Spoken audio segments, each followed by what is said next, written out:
They say they found her in among the stalks. He is riding hulking machines into fields and pastures to carry on a legacy. He loves the farm because the sun and the earth are all he's ever known. The soil is tired and must be coaxed to produce the corn and soy in hail and drought and flood. The price of a bushel hovers so low, and the government wants to tax this tanned hide of a man for tending the land. If his fields do not yield profit, the bank will repossess his tractor. He's hardened himself against tears, and even God would not hear his prayers. He swallows every lump in his throat the way he wants the fields to swallow the seeds. It's hard to be a farmer. They say she was incoherent, and she collapsed in their arms.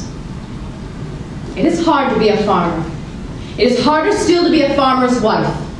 The fields are yours too, and the kitchen, and the children. You must take the family to church and the cows to the milkers. So traditions are handed down, husband to wife and son, wife and son to daughter, son and daughter to daughter. They hand down bruises and vicious insults. The season is hard, the beatings are harder. They say they found her in the cornfields. The human heart is roughly the size of the clenched fist, and maybe he uses this as a symbol.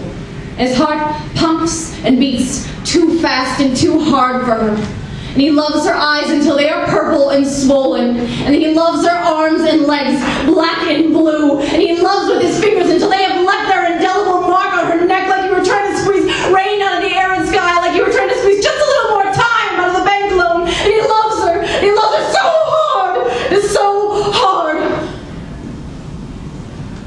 They say they found her in the cornfields more than once, barefoot in her nightgown or entirely bare, bruised and incoherent. They brought her home, and yet they keep finding her in among the stalks, bleeding and lost, like she saw an end to the rows of corn and she were ready to go to God. And this is not just one woman, but leagues of husbands and wives and sons and daughters, hungry and in debt, struggling and desperate, hearts steeled like fists and augers, with nowhere to go but back into the fields.